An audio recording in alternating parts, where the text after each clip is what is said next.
And what about that question, but weren't all the sacrifices ultimately for unintentional sins? Were they really for intentional sins? Well, first we saw on the Day of Atonement in Leviticus, the 16th chapter, that atonement was made for transgressions, rebellious acts. That was in particular the role of the scapegoat, but even some of the sin offerings were purging the tabernacle from the rebellious, sinful deeds of Israel. So the blood sacrifices themselves on the Day of Atonement were involved in bringing expiation for willful sin. And then the last point I want to make, in the book of Leviticus, you begin reading through and you find in the opening chapters various types of offerings. A burnt offering, which was one of complete dedication. Grain offering with its function, the fellowship offerings, which formerly were called peace offerings. The sin offering, which had to do with various aspects of purification. And then, in most English translations, Leviticus 5:14, numbered slightly differently in the Hebrew, the guilt offering. And this is when a person committed a violation, sins unintentionally in regard to the holy things he brings to the Lord as a penalty, a ram from the flock, one without defect, goes on, it's a guilt offering. And then it says in verse 17, if a person sins and does what is forbidden, and any of the Lord's commands, even though he does not know it, he's guilty, will be held responsible. Then it goes on, chapter 6, the Lord said to Moses, if anyone sins and is unfaithful to the Lord by deceiving his neighbor about something entrusted to him, or left in his care or stolen, or if he cheats him, or if he finds lost property and lies about it, if he swears falsely, or he commits any such sin that people may do, when he thus sins and becomes guilty, he must return what he has stolen, or taken by extortion what was entrusted. So this was an offering for specific, willful, known sins. And when he was struck by his guilt in particular, would be the time to come and offer this up. This offering that also included willful, intentional sins was called an asham, guilt offering, asham. And it is that in Isaiah 53 where it is written that the Lord wanted to see if he would make his soul, what? An asham. The servant of the Lord himself was an asham, a guilt offering.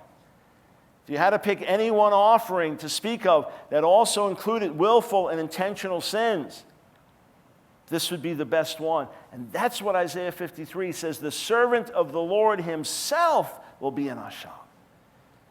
And he is the one to whom the sacrificial system ultimately points. That is why God in his mercy, in his compassion, not in narrow theology, not in the desire to damn the human race, but in a desire to save and bless and help the human race, provides one way for all people to come on equal footing, turning away from their sins and back to God through faith in Messiah's blood, through faith in the atoning power of the death of this righteous one, who not only deals with our sins, but brings us to God, who not only pays the penalty, but brings us transformation. One of the great things that happened in my own life that really turned me around so radically and dramatically was the removal of guilt and the receiving of a heart that now loved God and recognizing I was a different person. Let me just say this in closing. I was talking to two different rabbis recent months. I said to one of them, I think you know me decently by now. I said, no, I think I know you very well. I said, okay. I said, what do you think of me? Now, don't get scandalized by my question, because I was asking this for a reason. I said, what do you think of me? He said, well, I think you're extraordinary. I said, okay. As far as some of my scholarly background in spiritual ministry or Jewish apologetics, yeah, I'm a little unusual like that. I said, but do you mean my character, who I am? He said, yeah. I said, listen. I said, I may specialize in some of these studies and have some unique academic background that goes along with spiritual ministry. I said, but as far as my character, I said, I'm a dime a dozen. I could introduce you to person after person after person after person that loves Jesus, that's godlier than me, that walks closer to the Lord than me, that has more godly character, or the same as me. I said, I'm one of many. I said, that's the power of Messiah's blood. I was talking to another friend, and he was asking me when another rabbi about when I get attacked or people come against me or in hot situations, if sometimes I get angry. I said, well, I really feel bad for them. And we were talking about it more, and I said, well, I don't have an angry button to push. Oh yeah, I mean, friends, family, day-to-day situation, I'm like everybody else. I have to exercise self-control and discipline.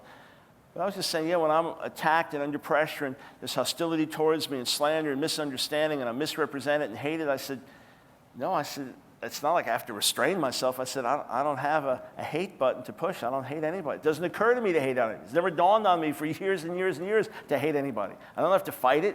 It doesn't occur to me any more than it occurs to me to drive away Martian, impersonators of Elvis Presley before I preach. I mean, it's just not a reality. So he began to talk to me about, well, I guess that's how you've always been. I said, listen, before I was a believer in Jesus, I had such a fierce temper.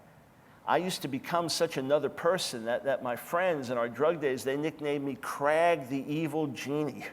We used to hallucinate a lot and think in weird ways. But I said, I was known for this horrific, angry, vicious temper. I'd slice people up with my tongue and just was filled with venom. I'd turn against my best friends. I said, listen, the reason I'm like this today is because of Jesus. You understand? This is not some great accomplishment of Mike Brown. This is the life-transforming power of Yeshua's blood.